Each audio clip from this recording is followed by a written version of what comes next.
nama kampungnya.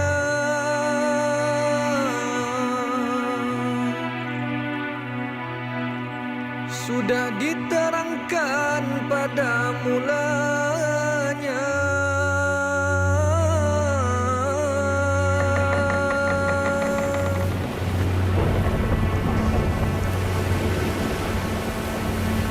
Di tepi sungai Martapura letaknya.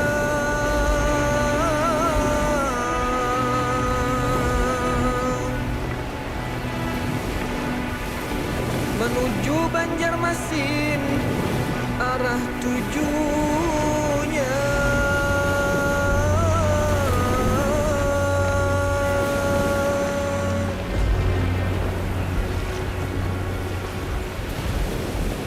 Syiar Islam membahana. Doa dan tekad juang kalahkan halangan. Badai topan, bergunung-gunung ombak bukan lagi ancaman.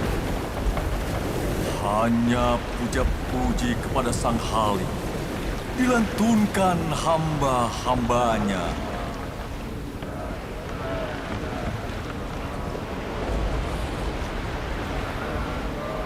Mengembara di alam kontemplasi, menyeruak, memaknai perjalanan batin. Junjung kalimat tauhid, dinakodai kecintaan yang sempurna. Alhamdulillah, wa la ilaha illallah, wallahu akbar, subhanallah, walhamdulillah, wa la ilaha illallah, wallahu akbar.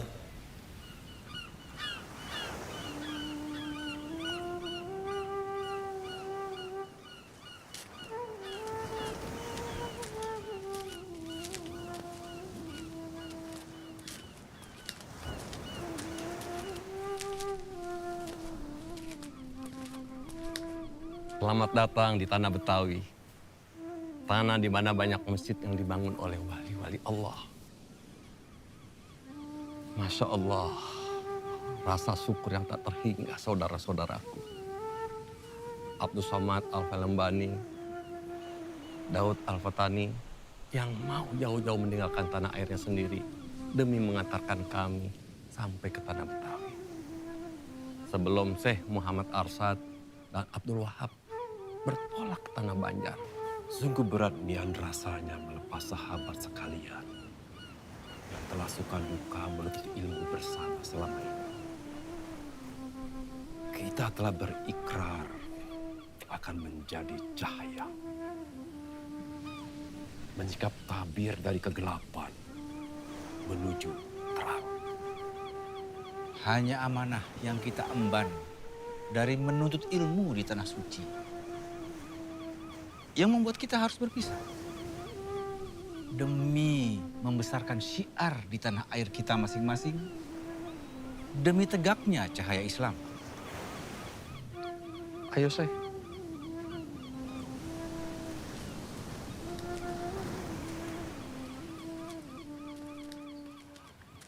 Assalamualaikum. Waalaikumsalam. Sungguh suatu sambutan yang sangat meriah dari Syekh Abdullah dan para ulama-ulama Jawi, penegak panji-panji Islam yang dimuliakan Allah. Hati ini bersimbah rasa haru tak terkira. Hari ini, keberkahan meliputi tanah Betawi. Alhamdulillah. Atas kehadiran ulama-ulama Al-Mukarram dari tanah Haramain yang dicintai Allah beserta malaikat penghuni langit. Mari masuk.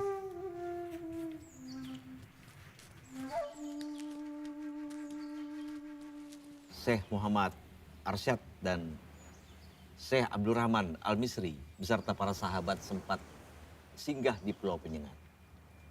Benarkah kabar itu? Allahumma na'am, ya Syekh Abdullah. Kami singgah dulu di beberapa tempat, di Pulau Penang, Perak, lalu singgah ke Tumasik, dan terakhir kita mampir ke Pulau Penyengat Riau.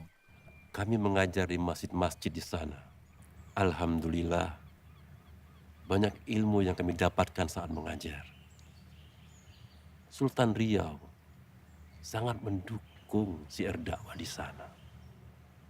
Bahkan sebagai rasa syukur kepada Allah, beliau berkenan memberikan buah tangan yang elok kepada kami sebagai tanda kenangan dan rasa syukur.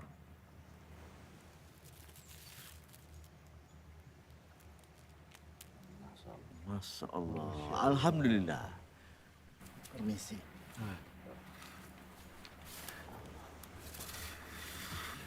Selama di Tanah Suci, siapa guru-guru dan syekh-syekh antum sekalian?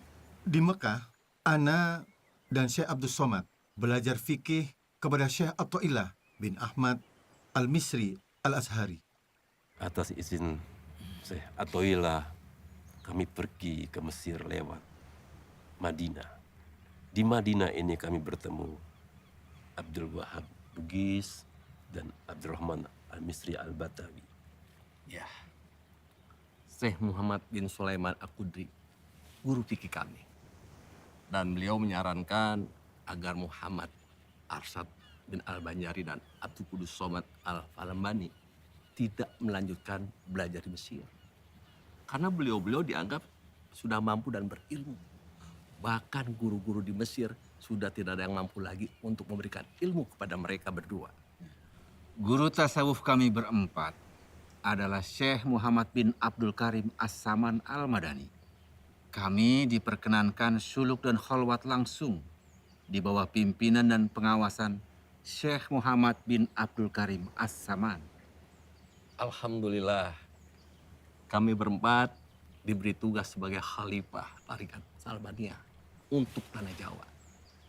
Alhamdulillah. Betapa beruntungnya para syekh sekalian dapat belajar langsung dengan guru-guru yang berilmu tinggi.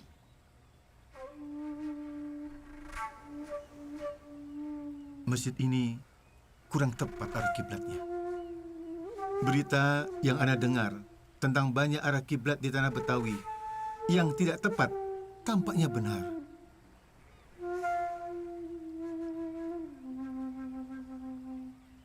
Tidak tepat. Alafu ya Syekh Abdullah, sejak masjid ini dibangun, apa pernah dihitung lagi arah kiblatnya? Oh, belum pernah, Syekh. Tapi ada apa dengan arah kiblat masjid kami? Ya Abdullah, coba antum ikut Ana, begitu pula yang lain, agar menjadi saksi.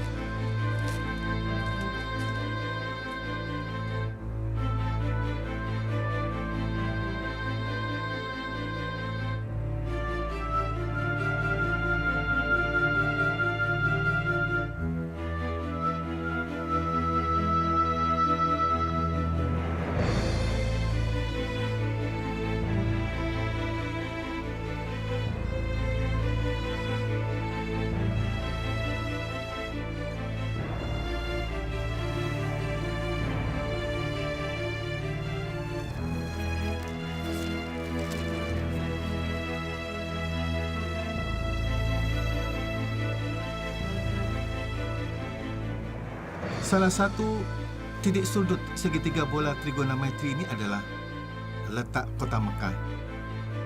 Titik sudut yang kedua adalah kutub utara.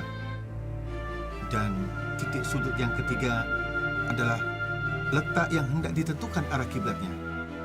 Maka inilah derajat dari Mekah sampai ke Betawi. Dan garis khatulistiwa membuat titik tepat seperti ini. Nah, inilah letak arah kiblat. Seharusnya 25 darajat lebih ke kanan dari letak sekarang.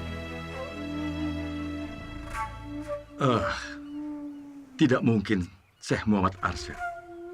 Ana yakin, masjid-masjid di kota kami dibangun oleh wali-wali kasyaf yang dengan karomahnya dapat melihat secara langsung tepat atau tidaknya arah kiblat. Tidak mungkin ada kekeliruan. Oleh sebab itu, dilarang untuk mengubahnya. Tidak ada larangan untuk membetulkan arah kiblat pada masjid-masjid yang keliru. Walaupun masjid itu dibangun seorang wali. Wali bisa saja keliru. Hanya Nabi dan Rasul yang maksum. Mereka seketika dipelihara Allah dari salah dan dosa. Ya, hanya Nabi dan Rasul yang maksud. Dulu di negeri Yaman, sebagai bentuk ijtihad para ahli fikih ketika menggeser mihrab sebuah masjid yang dibangun oleh seorang wali dengan nama panggilan Abu Saif. Benar apa yang disampaikan oleh Syekh Muhammad Arsyad. Dan bukan rahasia. Banyak masjid-masjid yang dibangun oleh kaum muslimin di daerah Khurafah dan pedesaan Mesir. Dan kemudian difatwakan oleh ulama wajib untuk digeser. Fakta-fakta yang terjadi menggambarkan bahwa tidak ada larangan mengubah arah kiblat sebuah masjid. Jika apabila ada kekeliruan, maka wajib kita merubahnya. Meskipun masjid itu dibangun oleh seorang wali Allah. Islam sangat menjunjung tinggi keilmuan yang dihasilkan oleh ijtihad atas nama takwa. Dan Allah sangat menyenangi orang-orang yang berakal, beriman, mensyukuri semua ciptaannya dan kebesarannya. Oleh karena persoalan tadi, kami mendengar dan kami taat. Sami'na wa ata'na. Alhamdulillah. Allahu Akbar. Malam purnama di dermaga Sunda Kelapa. Berita kehebatan Syekh Muhammad Arsyad telah tersiar ke penjuru. Demang penjilat menyampaikan berita demi mendatangkan pundi-pundi uang kepadanya.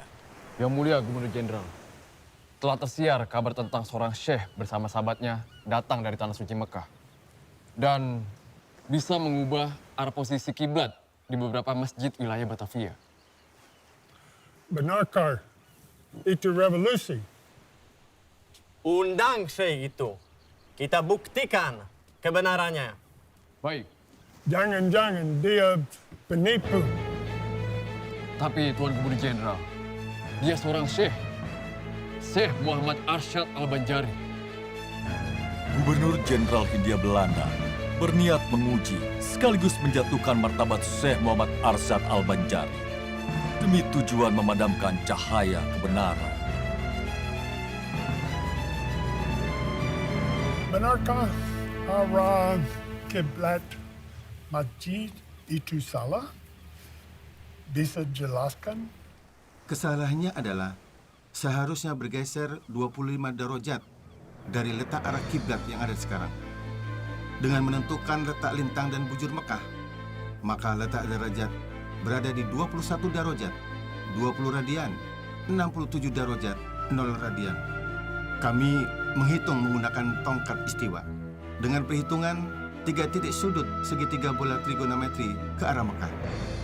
Adapun untuk perhitungan titik 0 derajat bujur, bukanlah menggunakan patokan Greenwich London, tapi seharusnya berpatokan pada Jazairul Khalidat Asbahni. Adapun bintang kutub tidak selalu dapat dilihat pada setiap negeri yang terletak di garis khatulistiwa. Demikian juga di negara yang berada di sebelah selatan khatulistiwa, seperti Banjar dan Jawa. Maka pada negeri-negeri itu tidak dapat bintang kutub dijadikan dalil untuk menentukan arah kiblat. Namun, ujung pedoman selalu menunjukkan ke arah utara. Kebetulan searah dengan posisi keberadaan bintang kutub utara berada. Allah berfirman dalam Al-Quran Surah Al-Anbiya ayat 33, dan dialah yang telah menciptakan malam dan siang, matahari dan bulan, masing-masing berada pada garis edarnya. Sadaqallahul Adzim.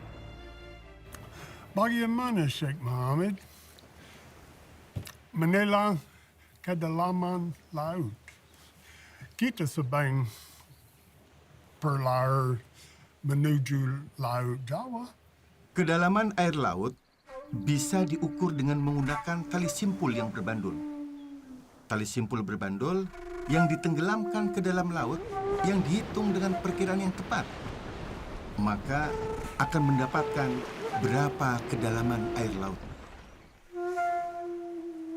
Tuan Syekh Muhammad Arsyad Al-Banjari yang terhormat, ada satu pertanyaan akhir yang harus Syekh jawab. Tentang apa isi kelapa yang saya pegang ini? Itu buah kelapa. Dan Allah takdirkan isinya air. Gubernur Jenderal tak patah arang. Silahkan dibelah.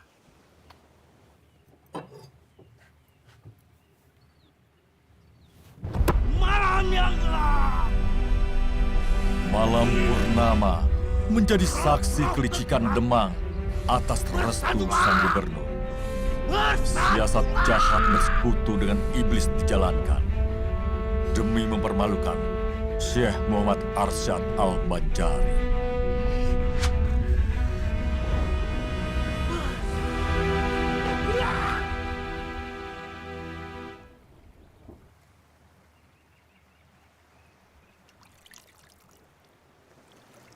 Ahli-ahli sihir itu tidak memberi mudarat dengan sihirnya kepada siapapun, kecuali dengan seizin Allah.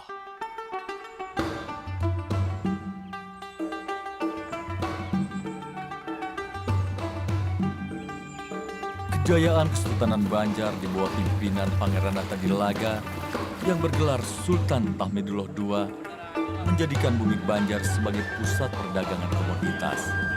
Lada hitam, madu, rotan, emas, intan, damar, hingga kulit binatang. Pemimpin-pemimpin wilayah di Kesultanan Banjar bekerja keras memakmurkan warganya atas petunjuk Sultan Tahmidullah II. Wahai rakyat Banua Banjar, dan sanaku barataan, Allah Subhanahu wa Ta'ala mengutus kekasihnya Muhammad Sallallahu Alaihi Wasallam dengan membawa ayat-ayat suci Al-Quranul Karim yang mengajarkan akhlakul karimah kepada kita semua. Dan insya Allah akan membawa kita ke jannah, membawa kita ke surga.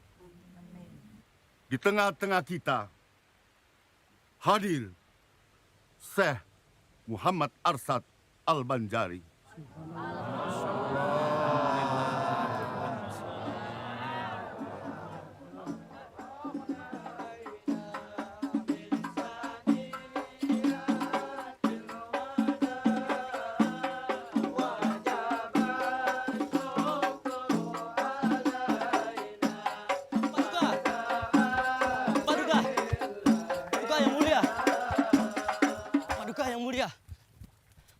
Paduka yang mulia, Tuan Guru Muhammad Arsyad yang kita cintai telah tiba di tanah Banjar.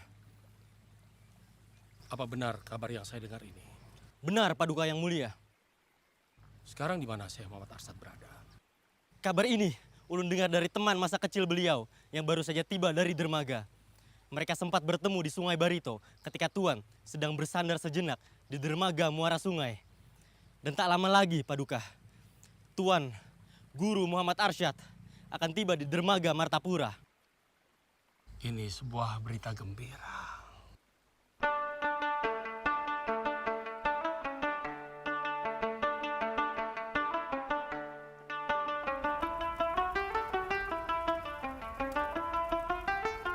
Assalamualaikum. Waalaikumsalam warahmatullahi wabarakatuh. Selamat datang, Syekh.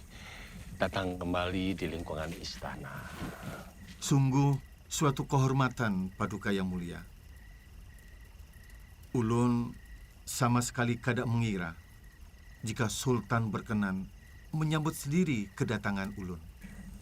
Ini seperti Datuk lihat, kami rutin mengadakan badadamaran setiap malam salikur di bulan Ramadan. Begini, Datuk, memerlukan ulama berilmu untuk membimbing umat mengenal Allah dan mencintai Islam sebagai pedoman hidupnya. Karena itu, bertumpuk harapan kami limpahkan kepada Datuk agar rakyat Banjar terlepas dari kebodohan dan menjadi umat yang bertakwa. Karena kami yakin Datuk adalah ulama penegak panji Allah. Tak terasa, kurang lebih 30 tahun Ana meninggalkan Martapura.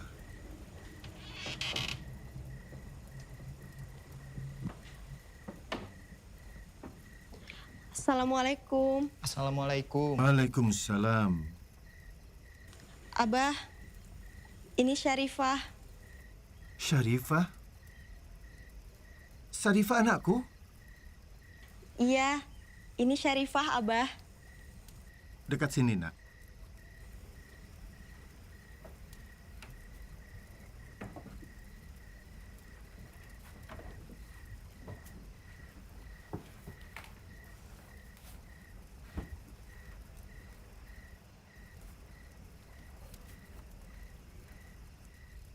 Seperti mimpi rasanya bertemu Abah. Selama ini, Mama hanya bisa menyabarkan Syarifah. Bila Syarifah rindu dengan Abah. Syarifah, Ikam sudah ganal, nak. Lawan Bungas lagi. Waktu di Mekah, Amang Jainal memberikan cincin milik Ikam, Syarifah. Tanda Ikam itu sudah ganal, nak. Dan Ikam nakai sudah wayahnya untuk menikah. Abah, Ulun sudah dinikahkan dengan seseorang oleh Sultan. Ini Usman, suami Ulun. Mohon restu Abah untuk pernikahan kami. Abah juga sudah menikahkan Ikam, Syarifah, lawan Syekh Abdul Wahab di Mekah. Atas dasar Wali Mujibir. Wali Mujibir itu adalah orang yang berhak menikahkan perempuan yang ada di dalam kekuasaannya tanpa izin dan ridho dari perempuan tersebut. Dalam hal ini, Syarifah adalah anak kandung Abah Muhammad Arsyad. Hadanglah, ada satu cara untuk menangani masalah ini. Kita lihat siapa yang lebih dahulu menikah lawan Syarifah, apakah Abdul Wahab atau Usman? Abah akan menggunakan dengan cara menghitung ilmu falak. Siapa yang terhitung lebih awal tanggal pernikahannya, maka dia yang sah menikah dengan Syarifah putriku. Dan keputusan ini harus diterima oleh semua pihak dengan hati ikhlas. Apapun hasilnya, aku menerimanya dengan ikhlas. Begitu pula Ulun, Abah. Ulun terima saja takdir dari Allah, Abah.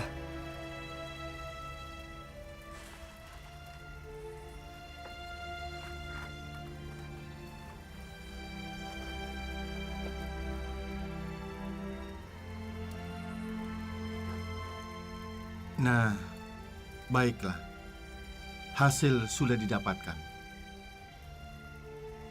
Berdasarkan perhitungan falak, ternyata pernikahan Syekh Abdul Wahab lawan Syarifah lebih dahulu daripada pernikahan Usman lawan Syarifah. Ini disebabkan karena hasil dari perhitungan ilmu falak itu sendiri. Maka pernikahan Abdul Wahab dengan Syarifah putriku menurut agama syah. Ulun terima hasil ketetapan Abah. Dan Ulun mengikhlaskan Syarifah demi kebahagiaan Syekh Abdul Wahab.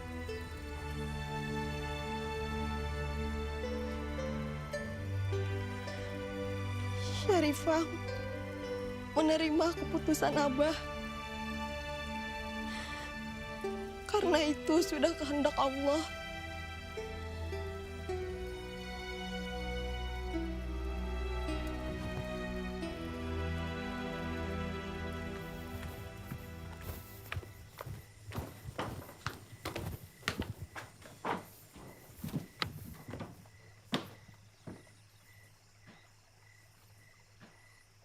Silakan Pangeran Amir.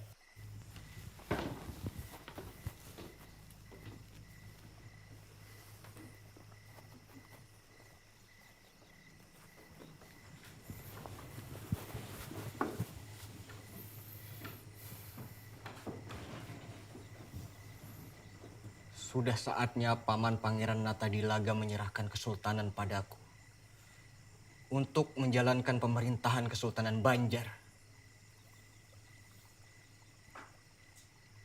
Pangeran Amir, takdir Allah sudah ditentukan.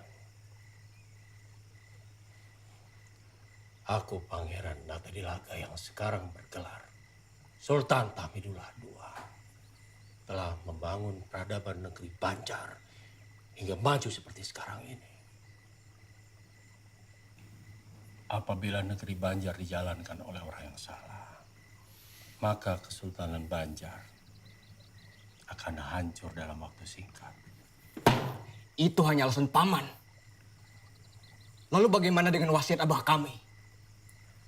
Sultan Muhammad Aliuddin Aminullah yang mewasiatkan bahwa tahta akan diturunkan pada anak-anaknya. Dan kami semua sudah pantas menduduki tahta itu, Paman.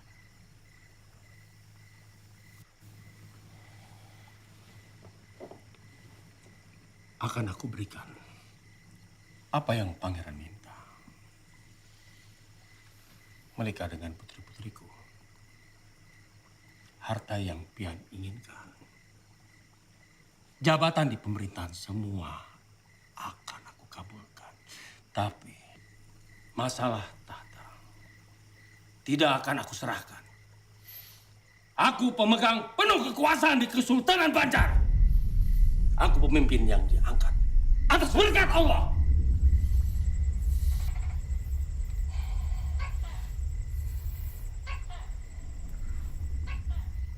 Baik. Baik, Paman. Kalau memang tahta tidak akan diberikan kepada ulun, maka izinkan ulun untuk diberangkatkan ke Tanah Suci melaksanakan ibadah haji.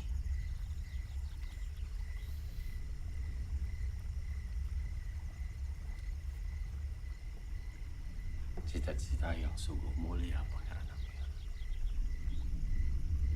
Aku akan kabulkan keinginan Pangeran. Segala biaya dan perlengkapan akan ditanggung Kesultanan Banjar.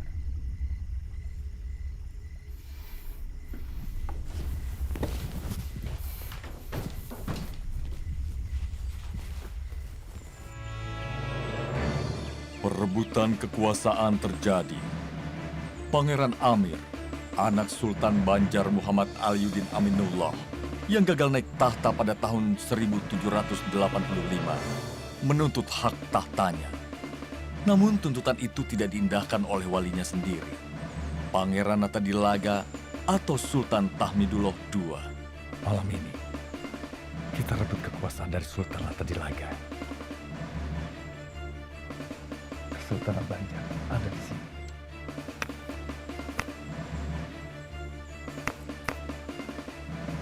Dia dijaga oleh Pateng Juru. Kamu lewat sini. Kalian lewat di sini. Paman, kita akan bertemu di sini. Kita akan gempur Natadilaga. Sasaran berdua.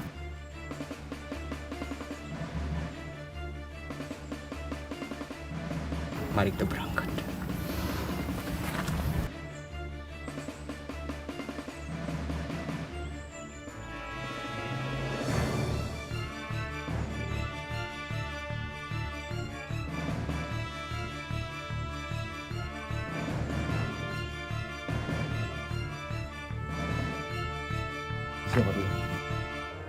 Sudah cukup pembicaraan kita malam ini. Saya mau istirahat. Paduka! Paduka yang mulia. Panglima. Ada kabar dari mata-mata kita. Pangeran Amir serta pasukan terpilihnya malam ini akan melakukan serangan diam-diam ke istana. Mohon izin Paduka. Ulun siap melumpuhkan serangan ini. Tumpas perlawanan mereka. Siap, Paduka. Tunggu. Pangeran Amir jangan sampai terluka. Siapkan pedang. Daulat Paduka.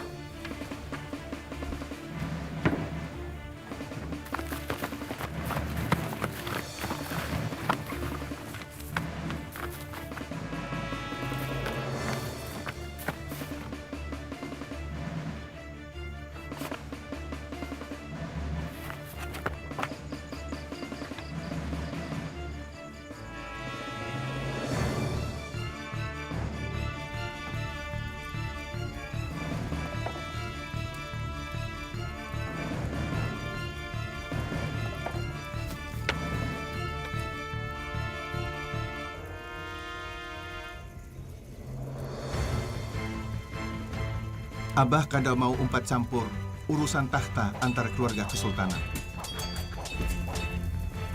Masalah tahta adalah masalah rumit. Kedua belah pihak punya keinginan untuk berkuasa. Tugas Abah hanya mengembangkan agama Islam bagi masyarakat Banjar. Ini lebih penting bagi Abah daripada ikut masalah perebutan tahta.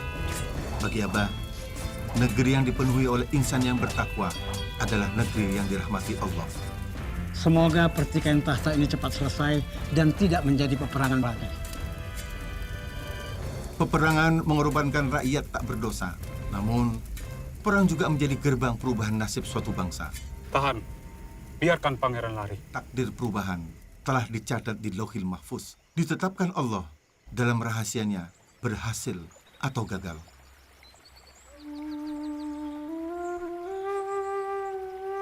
Sejak kecil, Muhammad Arsyad telah dianugerahi berbagai bakat.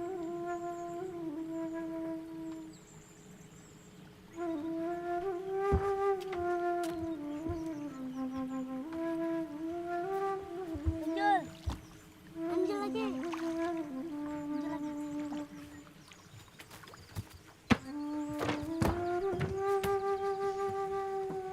Paduka Sultan, ini yang membuat lukisan itu.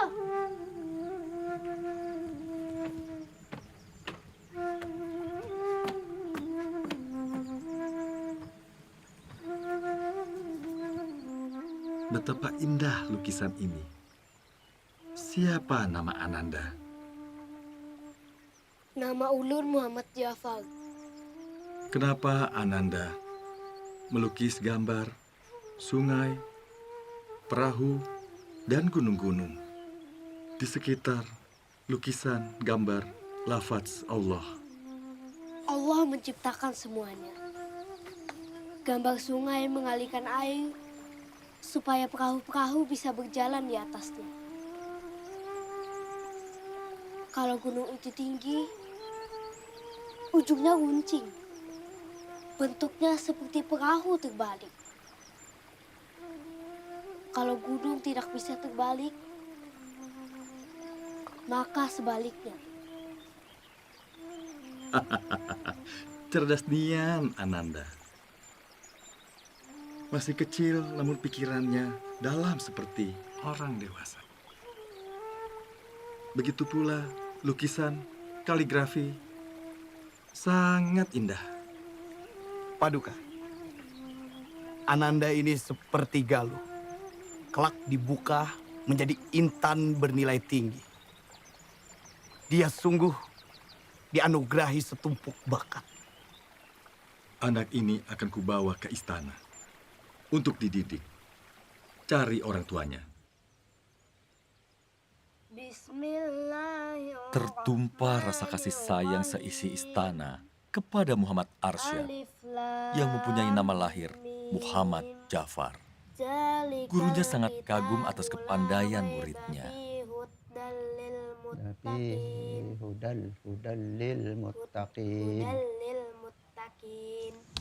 Akhlak, budi pekerti yang lemah lembut, dan sikap gemar menolong membuat teman-temannya menjadikan Arsyad sebagai tauladan mereka. Sat, ayo main logonya. Nah, bolik Arsyadnya.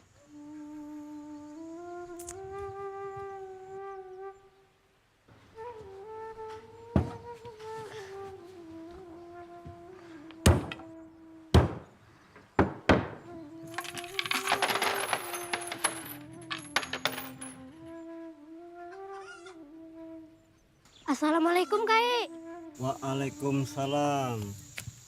Ada apa, Cok? Nina, Kai, gasan pian.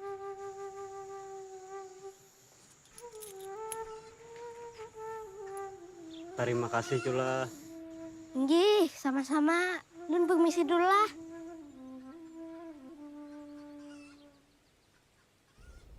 Salam Paduka. Ini adalah hasil bumi dari kebun hamba. Sebagai rasa syukur, hamba berikan kepada Paduka. Alhamdulillah, tanah Banjar subur. Salam Paduka. Hamba ingin mengabarkan bahwa masalah perkebunan perselisihan di keluarga hamba telah selesai. Alhamdulillah. Terima kasih Paduka. Hamba mohon diri. Paduka. Paduka yang mulia. Baru saja keajaiban telah terjadi pada Tuan Muda Ja'far. Tubuhnya melayang di atas tempat tidur. Melayang? Apa benar? Mana ada manusia bisa melayang?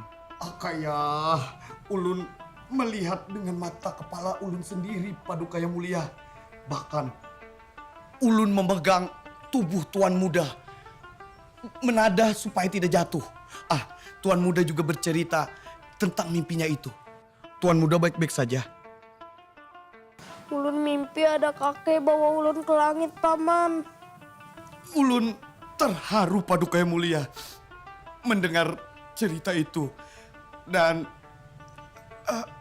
tak kuat rasanya menahan cucuran air mata, Paduka yang mulia. Tanda-tanda Ja'far akan menjadi orang besar, Paduka yang mulia. Dia kelak akan membawa kemajuan bagi Kesultanan Banjar. Ya. Tuhan telah menampakkan Ja'far menjadi orang besar, kelak berjasa bagi Kesultanan Banjar. Kita harus merawat anak ini dengan penuh kasih sayang, mencukupi kebutuhannya, membekalinya dengan ilmu dunia dan akhirat.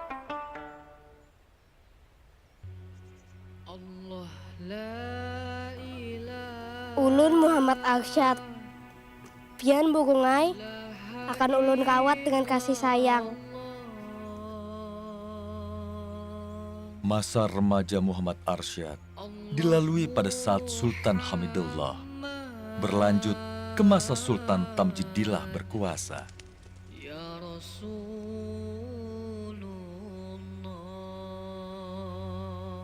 Assalamualaikum.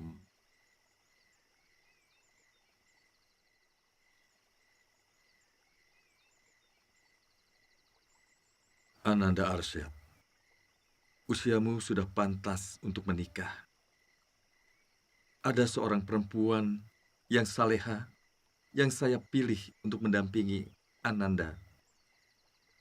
Supaya hidup Ananda tenang, tak kalah menuntut ilmu.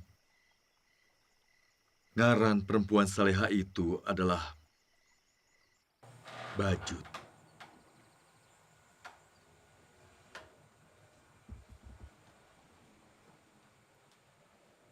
Ding, sudahkah sholat tahajud? Baru saja selesai, Kanda.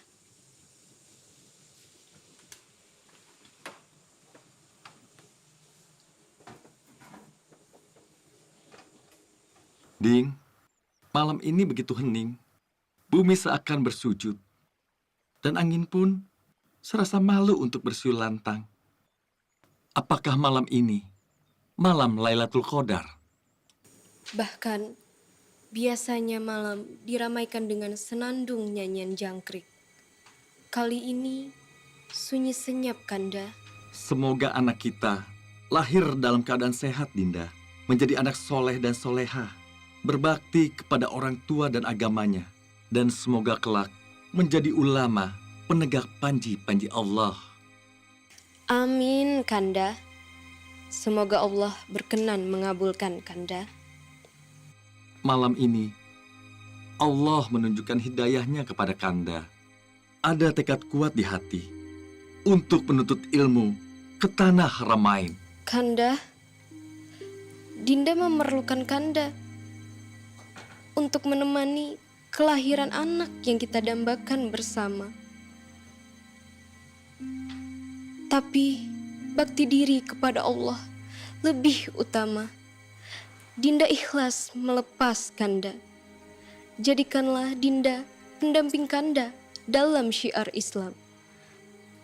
Waktu berpisah tak dapat ditunda. Air mata pun tak bisa ungkapkan rasa. Untayan doa jadi penanda asa. Rasa ikhlas melepas kepergiannya. Menembus relung malam, tiada batas.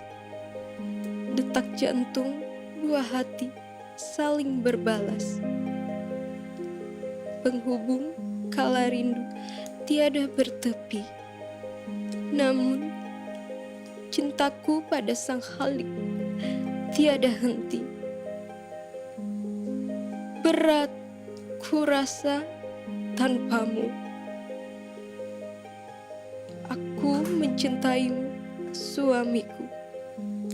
Namun Haramain telah menunggumu. Ya Allah, pemilik segala kerajaan, anugerahilah ilmu dari tanah Haramain. Anak keturunanku menjadi ulama-ulama yang tangguh dan berilmu demi syiar kalimat tauhid di tanah Banjar. Cita-cita yang mulia anak Nda Arsak. Kurestui niat Ananda. Kesultanan Banjar memerlukan ulama-ulama pembimbing umat. Kesultanan akan maju di bidang keagamaan dan ilmu pengetahuan. Islam menjadi kemaslahatan bagi rakyat Banjar. Muhammad Arsyad Muda menuntut ilmu agama dan pengetahuan umum di Mekah selama 30 tahun. Di Mekah, karena kecerdasannya, Muhammad Arsyad diberi izin untuk mengajar di Masjidil Haram. Ia mendapat sebutan syekh atau seorang ulama dengan keilmuan agama Islam yang tinggi. Di tiap sisi wilayah tempat kita membangun madrasah, kita doakan mudah-mudahan tempat ini selalu terjaga dari kekuatan jahat yang merusak. Di mana ada kebaikan bersemi, di situ kejahatan tak akan diam.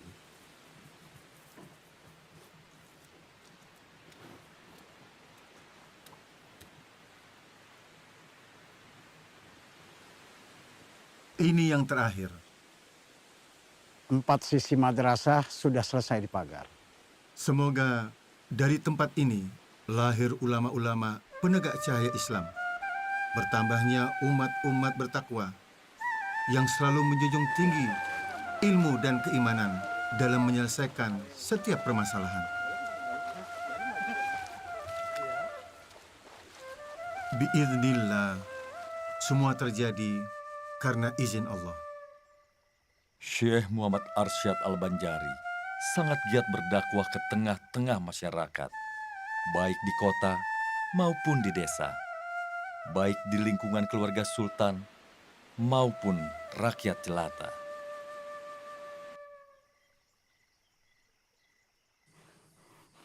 Dasar binahong.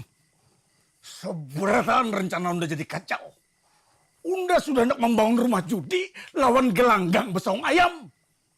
Ini gara-gara dibangun madrasah di kampung dalam pagar. Jadi kacau. Jamu. Apa hebatnya agama?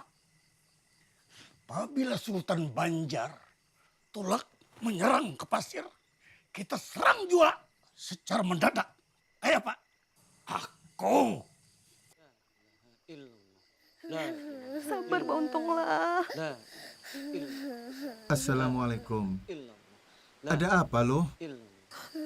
Guru, anak ulun lawan ulun kelaparan. Kan ada makanan di rumah. Laki ulun kada mau begawi. Hanya asik lawan amalan-amalannya. Ulun kada tahu lagi harus kayak apa, Guru. Ulun minta tolong pian, Guru. Kawalah pian menyadarkan laki ulun.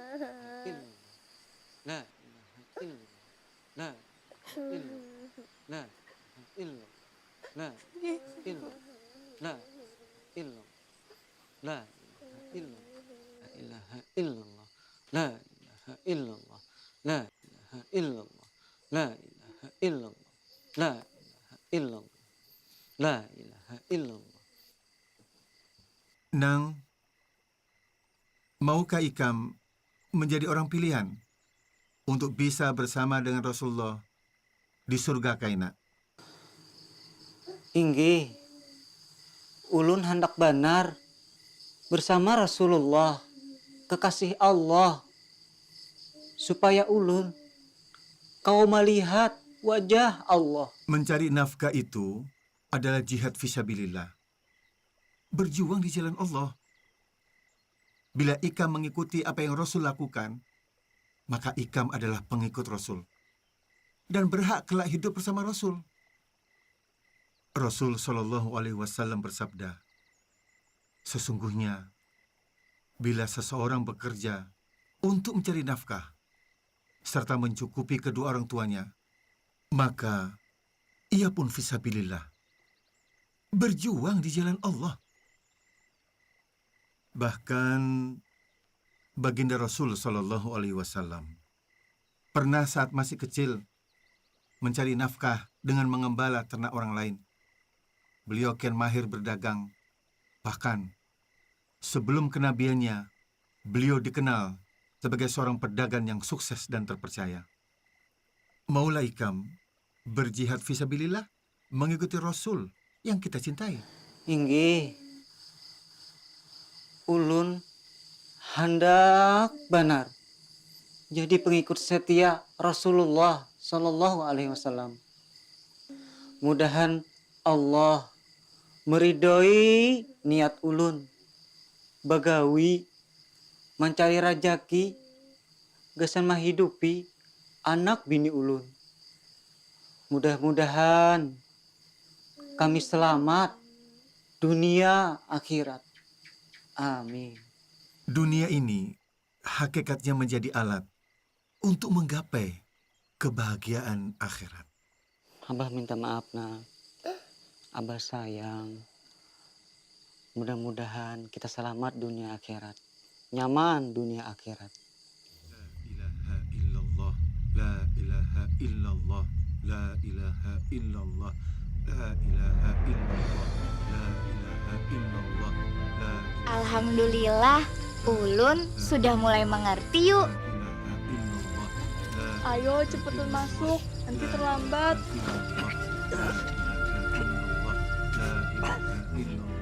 La ilaha illallah, la ilaha illallah, la ilaha illallah. Doa-doa perlindungan dan zikir pengagungan kepada Allah menjadi benteng dari kejahatan yang mengintai.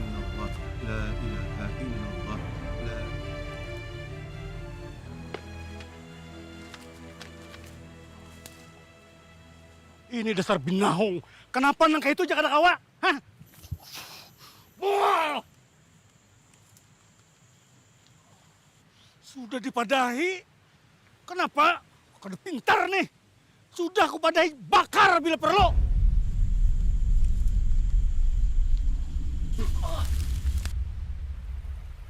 Nah, ada kalem buai. Nyaman dimakan nih. Apa mau makan kalem buai? Gitu kan aku dimakan. Haram.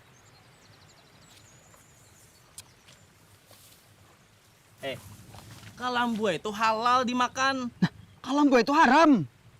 Nah, dari mana dasarnya ikam nih? Bungo dipelihara. Mau kamu nyambati bungo? Ngarannya kalem buai itu pasti haram sudah. Nah, melawan kah? Assalamualaikum. Waalaikumsalam. Tuan Guru, hati boleh panas, kepala harus tetap dingin.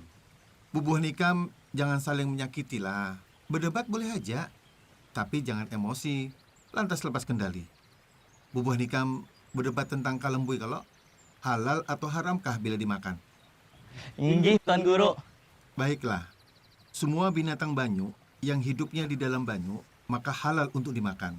Atau juga dapat hidup di daratan tetapi kadalawas, baik dari jenis iwak maupun yang lainnya.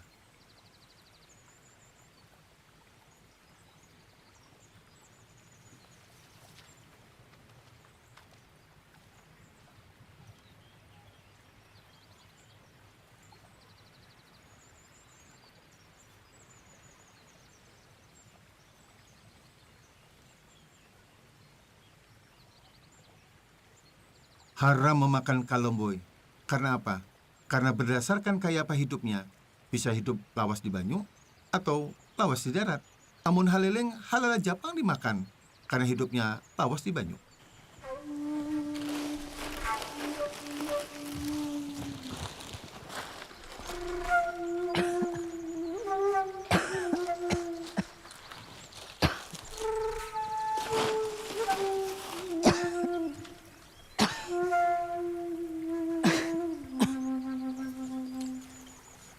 Wahab.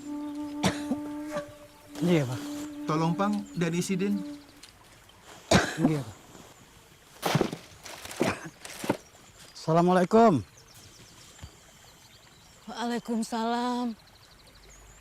Nini kerja sendiri? Inggih, Datu. Laki ulun lagi garing banget. Sampai kada kobo bangun. Dan ulun sudah mulai kada kuat. Anak Nini? Kedua anak ulun tulak merantau. Sampai ini kada simbulikan. Nini tinggal di mana? Di kampung sebelah, Datu. Kada jauh pada sini. Boleh kami antar? Terima kasih, Datu.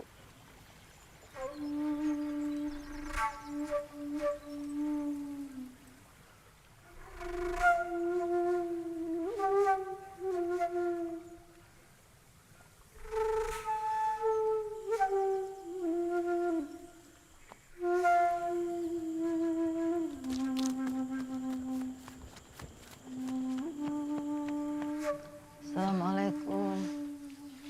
Silakan masuk, Datu.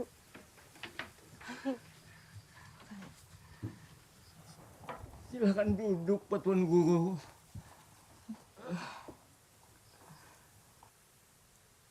Ni, kenapa batis Kai? Kai diseret buaya gunung di Sungai Martapura, Datu. Alhamdulillah, Kai masih bisa menyelamatkan diri.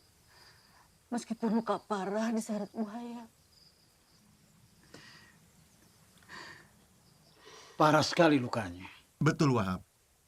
Kita harus segera bawa mereka berdua ke dalam pagar. Pian berdua, sore ini juga hendak kami bawa ke kampung dalam pagar, Gasan dirawat. Alhamdulillah. Datu berdua datang menolong kami di kala kami sekarang. Datu berdua utusan Allah.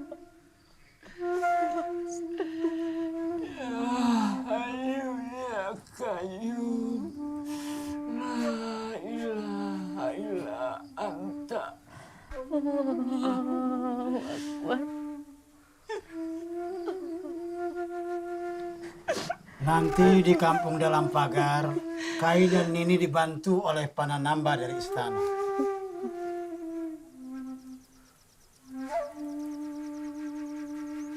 Abah, sepertinya banyak sekali persoalan di kampung dalam pagar ini yang harus dibenahi. Harus ada hukum fikih yang mengaturnya. Tuan Guru, tolonglah kami, Tuan Guru, tolong kami. Jenazah yang kami makamkan itu keluar dari liang lahat.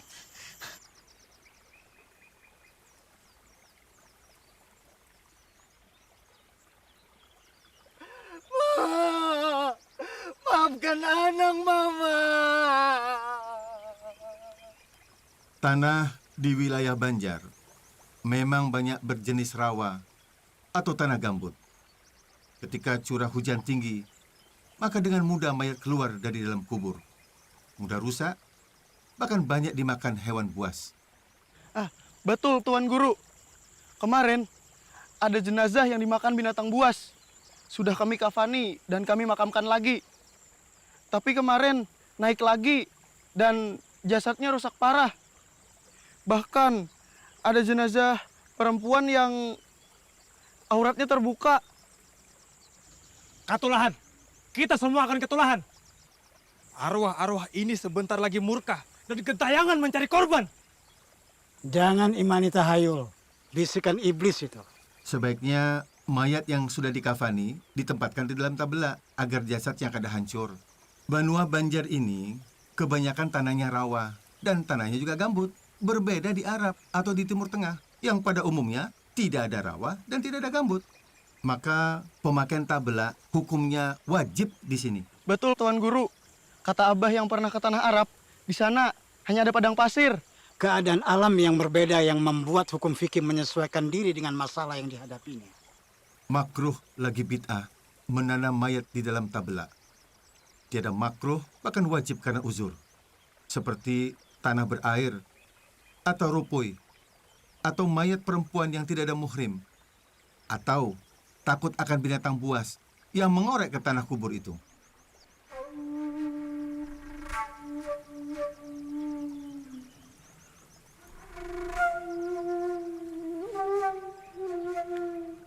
Ayo, Syekh.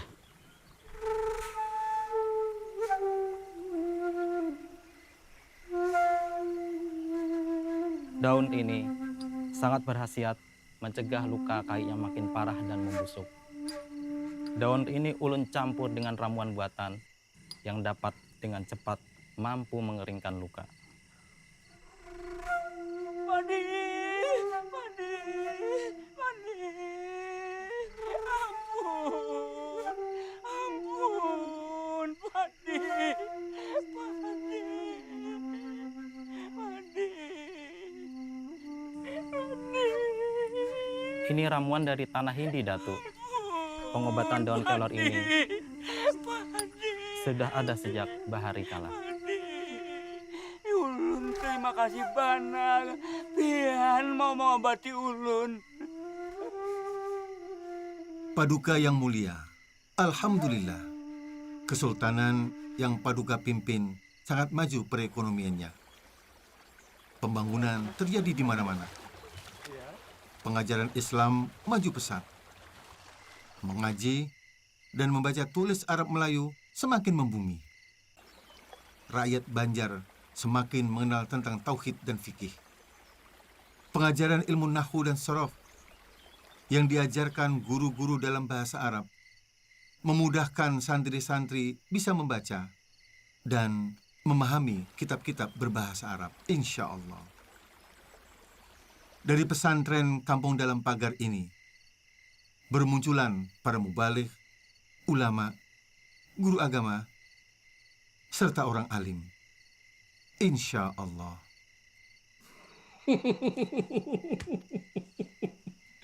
Senang sekali mendengarnya, Datuk. Kesultanan Banjar akan disegani hingga ke mancanegara. Namun Paduka Sultan, tanpa mengurangi rasa hormat, ternyata masih ada rakyat miskin yang harus disejahterakan. Apa betul, Datuk, rakyatku masih ada yang miskin? Tidak hanya miskin, bahkan ada pula yang tergolong fakir.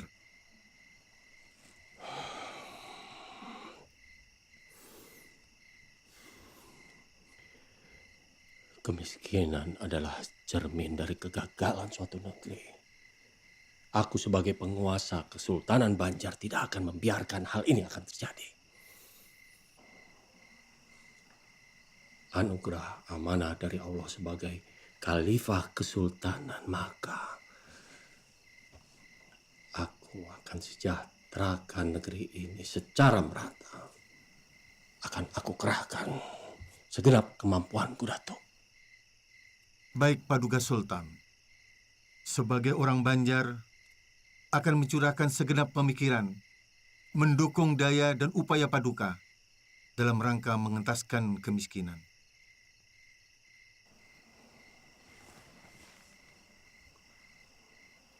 Datu punya saran. Rakyat fakir miskin. Untuk yang masih kuat mencari nafkah, kita beri kail yang mulia.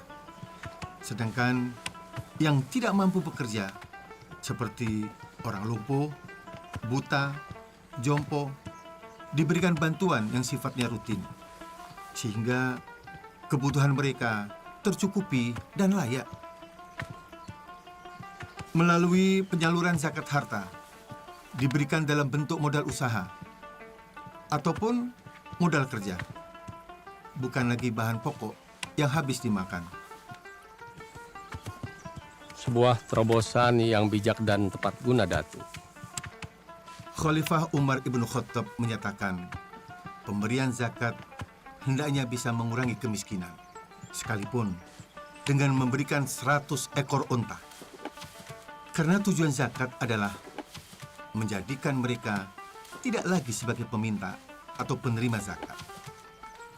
Itulah hakikat dari mensejahterakan kehidupan umat.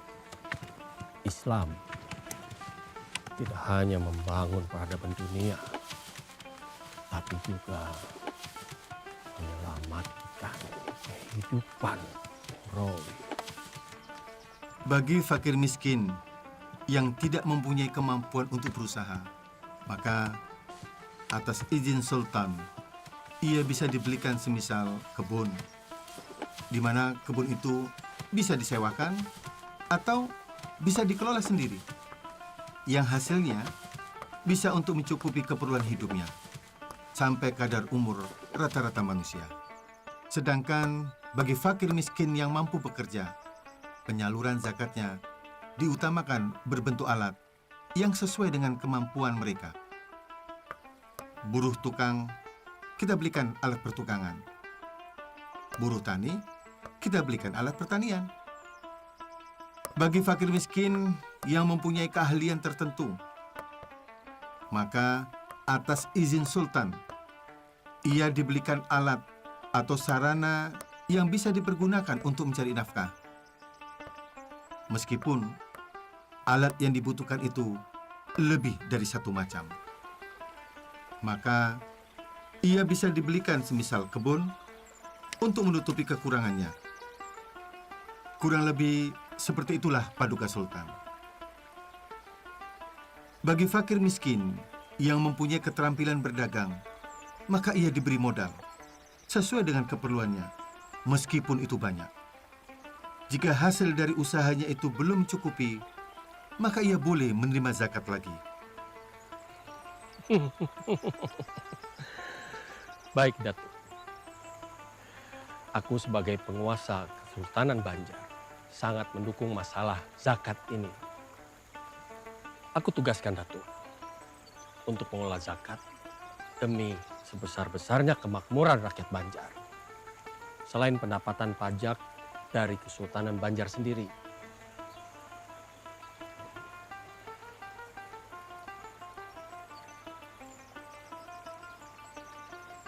Tuan Guru! Assalamualaikum Tuan Guru! Tuan Guru! Tuan Guru! Tuan Guru! Tuan Guru, saya ingin bertobat dan terimalah saya menjadi santri, Tuan Guru. Benar, Tuan Guru. Mohon kami diterima sebagai murid. Sudah banyak darah orang tak bersalah kami tumpahkan. Syekh dengan tegas memberitahukan cara memakamkan jenazah mama saya. Ketika jenazah mama saya dimakamkan dalam peti kayu, malamnya mama datang dalam mimpi. Mama tersenyum. Biar mama... Lihat, benar. Mama sudah tenang di sana. Bahianan sekalinya. Ubahlah tingkah laku Ika Manang. Syekh. Ini Reh, naga-naganya pacangan jadi musuh pribadi Unda. Syekh dalam pagar, nih, jepes musuh Hikam. Kita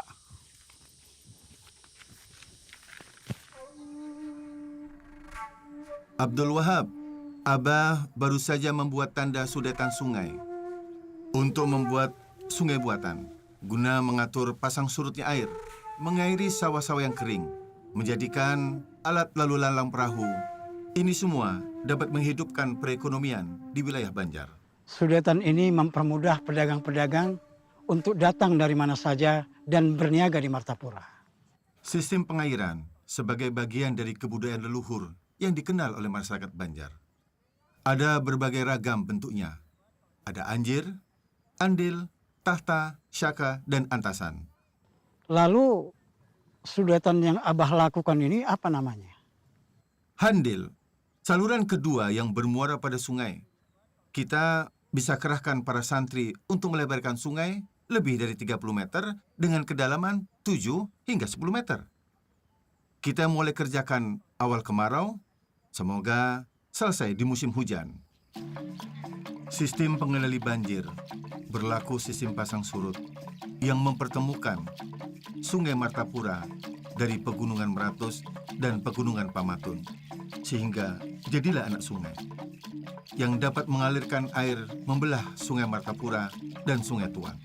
Kemudian anak sungai itu disempurnakan sehingga berfungsilah sebagai irigasi yang dapat mengatur jalannya air. Dan diperoleh lahan yang dulunya tidak subur menjadi lahan yang subur.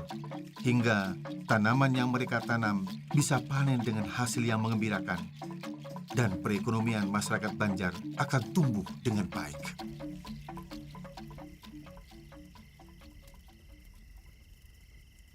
Terima kasih Paduka Sultan.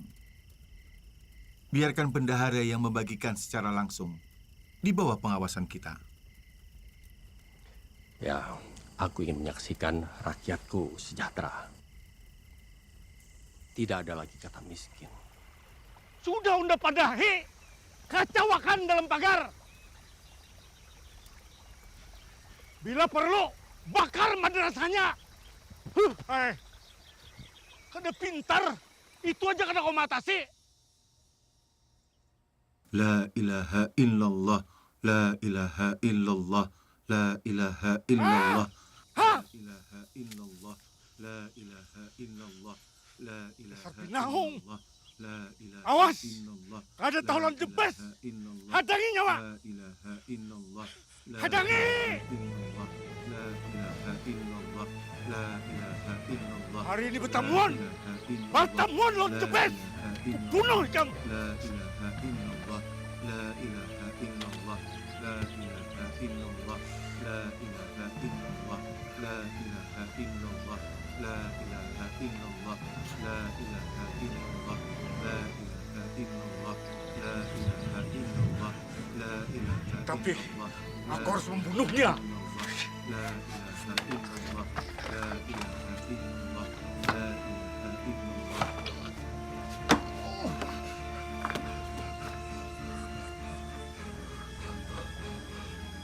Bertobatlah sebelum waktumu habis.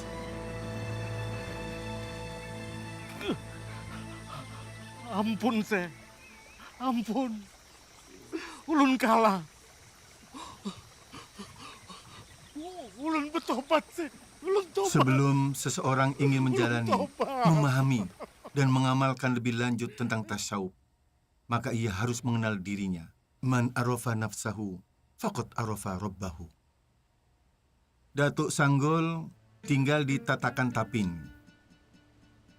Pertama kali kami bertemu di Mekah, Tuan saat itu mengenakan baju palembangan hitam. Abah kebingungan. Celana hitam. Kenapa bisa orang Banjar ke Mekah setiap hari Jumat? Dari manakah Tuan berasal sebenarnya? Ulun namanya Sanggul. Ulun dari Tatakan Tapin. Tapin? Tapin Banjar? Inggih, Datuk. Masya Allah. Datuk, dari mana asalnya? Nah, tetamu orang Banjar sekalinya. Ngaran ulun Muhammad Arsad, asal kampung Lok Gabang, Martapura. Ulun kira Datuk orang Timur Tengah. Abah ulun memang punya darah di sini. Pekerjaan Abah adalah sebagai ahli pengukir kayu untuk kegiatan pertukangan di dalam Istana Banjar. jiwa seni nampaknya turun ke Ulun yang senang melukis. Rasa dalam jiwa digerakkan oleh sir. Sedangkan akal menyeru dalam jahar. Keduanya berpadu dalam kecintaan pada ilahi. Sujudnya bagai batu, takbirnya mengguncang arash. Dalam pujian Rahman dan Rahimnya, langit menyibak samudra batin, mereguk limpahan nur dalam suka dan cita, dan menangis dalam kerinduan yang menyayat. Setitik noda dosa menyilaukan permata ketakwaan. Penyesalan hanya jadi hiasan. Kemarahan menjadi tombak angkara murka. Hanya perisai hati melumpuhkan kekuatan hakiki. Singkap kemilau cahaya sang kholik hingga mata terpejam. Dari helai nafas menderu hingga detak jantung merayap dalam sunyi. Yang ada hanya keagungan namanya. Datuk sudah berapa lama di Mekah? Ulun kemari Jumat kemarin. Ulun setiap Jumat kemari untuk bersembahyang. Tapi ke Mekah sangat jauh jaraknya. Mana mungkin? Ulun kada berdusta, Datuk. Baiklah, baiklah. Kalau Datuk Sanggul merasa tidak berbohong, bila pian berbulik lagi ke Mekah, tolong bawakan buah yang sedang musim di Martapura. Ingat, di Jumat depanlah. Riau-riau padang si Bundan, di sana padang si tamu-tamu. Rindu dendam menatap rembulan, di hadapan Allah kita bertemu.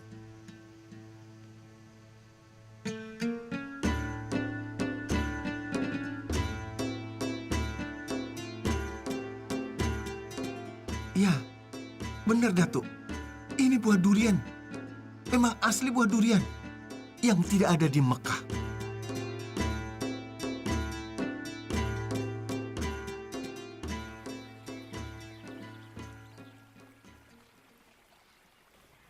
Dar, kita ini dare kawan sekenceng, kawan semuak seliur.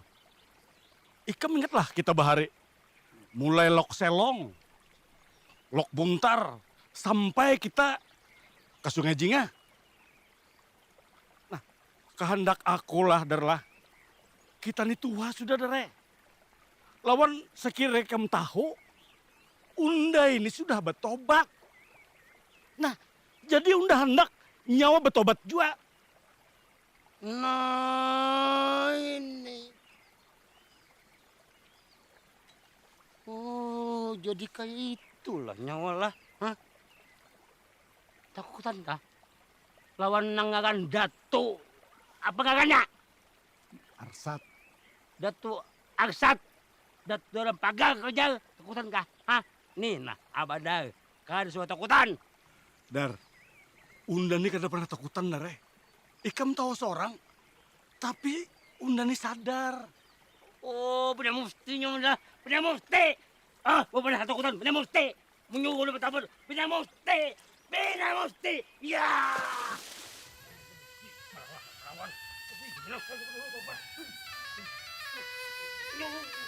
Ada main gue udah. Tobat ada muftinya mah.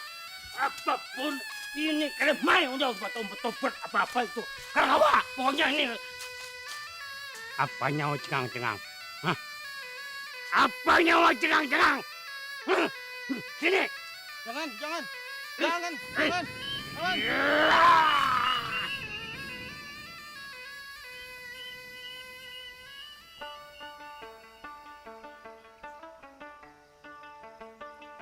Assalamualaikum warahmatullahi wabarakatuh. Waalaikumsalam warahmatullahi wabarakatuh.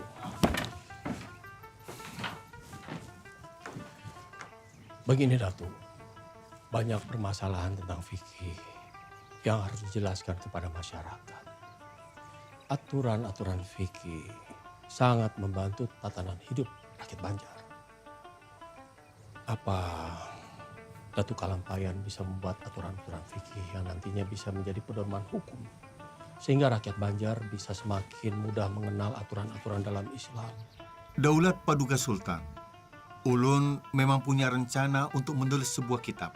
Dan ulun sudah mengumpulkan beberapa masalah yang terjadi di masyarakat Banjar yang akan ulun tulis dalam sebuah kitab. Bagus sekali, Datuk. Ternyata Datuk sudah mengumpulkan bahan-bahannya. Dulu saat ulun di Medina, ulun sempat berdiskusi dengan Syekh Muhammad bin Sulaiman Al-Kurdi tentang masalah sultan-sultan di Tanah Jawi yang mewajibkan rakyatnya untuk membayar pajak dengan maksud untuk kemaslahatan bersama. Apakah itu boleh? Tanya ulun ke beliau. Lalu apa jawaban Syekh Sulaiman? Syekh Sulaiman Al-Kurdi menyatakan, boleh apabila untuk kemaslahatan. Bagi orang-orang yang tidak sholat Jumat dan sholat 5 waktu berjamaah, maka dikenakan denda oleh sultan. Intinya, beliau menjelaskan bahwa sholat Jumat itu jelas hukumnya fardu ain. Sementara sholat 5 waktu berjamaah berdasarkan pendapat yang kuat hukumnya fardu kifayah. Dan kata Syekh Sulaiman, wajib mengikuti perintah pemimpin selama perintah itu tidak menyalahi syariat.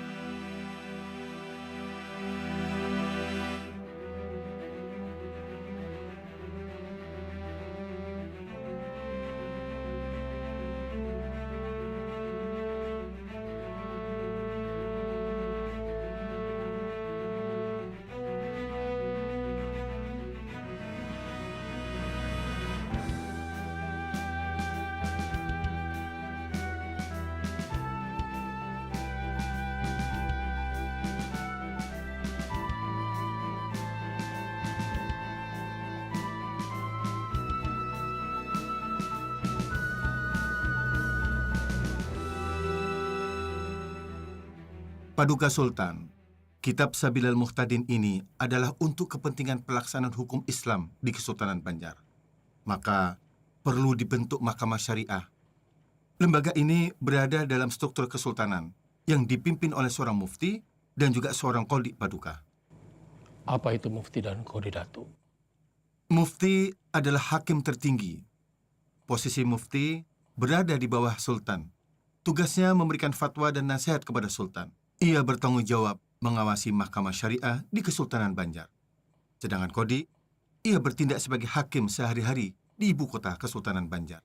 Untuk menjalankan lembaga hukum berkaitan dengan aturan-aturan fikih, telah ulun rangkum dalam aturan-aturan fikih dari berbagai aturan fikih yang ada. Ulun himpun dalam sebuah kitab yang ulun beri nama Sabilal Muhtadin.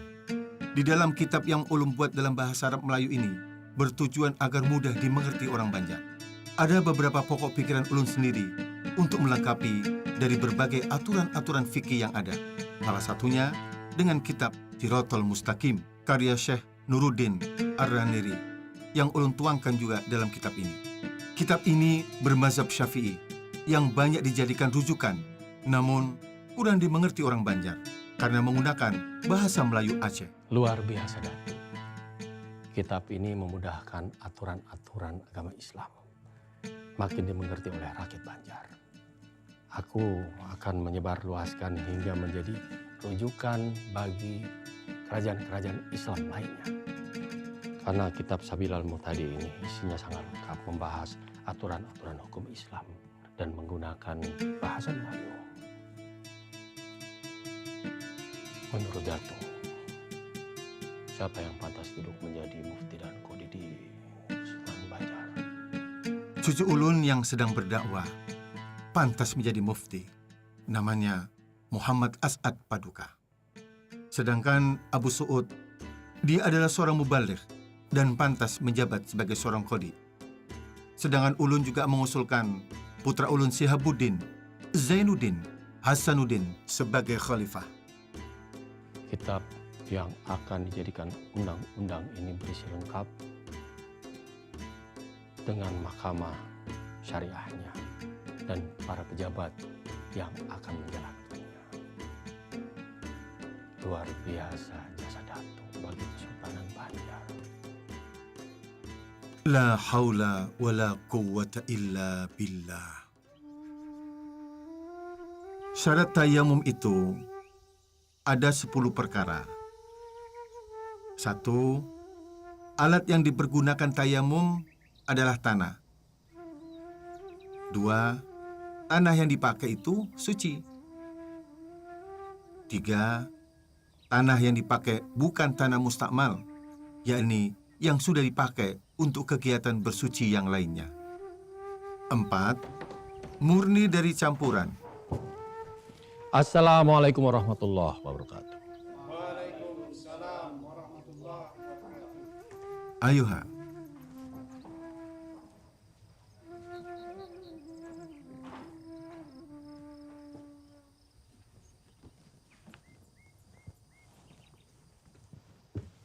Hormat saya buat Datuk.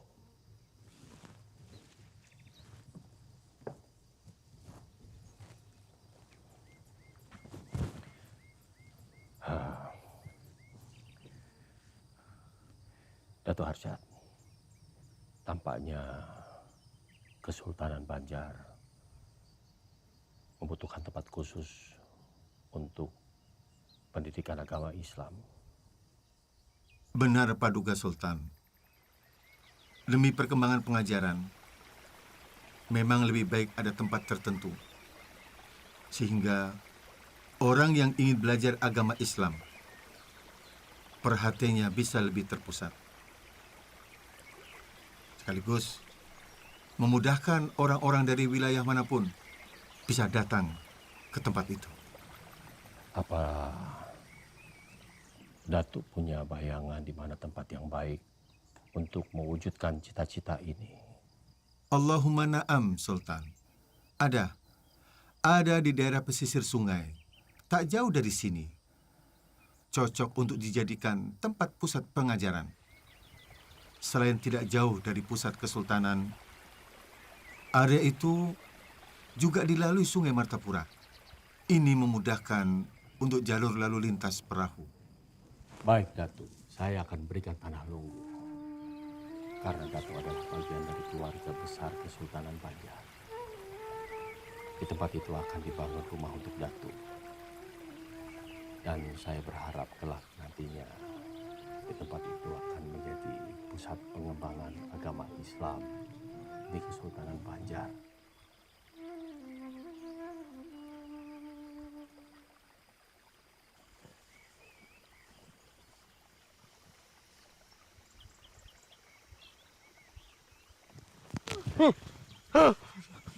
Ampun, ampun Paduka, ampun Sultan. Hukum mati Abadar atas kejahatan pembunuhan yang dia lakukan. Tidak, tidak, tidak. Suatu saat, Syekh Muhammad Arsyad Al-Banjari sangat ingin mengunjungi Datuk Sanggul sahabatnya. Dan Nanti kalau aku tutup usia, aku ingin saudaraku Arsyad yang memandikan jenazah. Dia tinggal di kampung dalam pagar Martapura.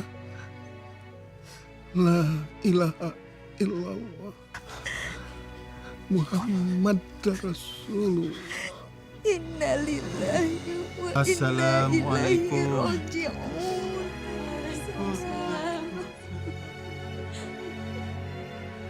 Tarekat Samania sangat menganjurkan mendirikan sholat dan memperbanyak zikir. Berperilaku lemah lembut kepada kaum fakir miskin.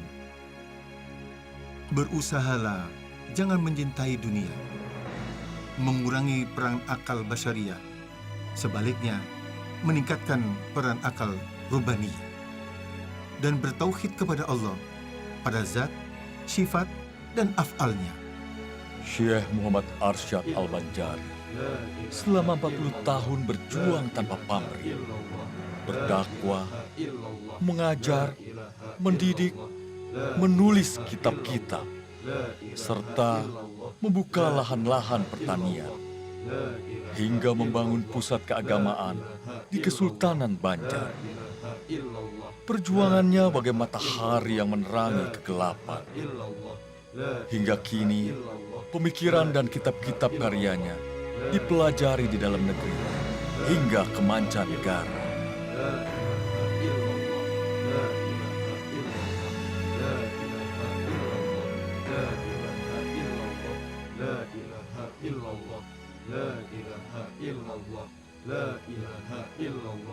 La ilaha illallah.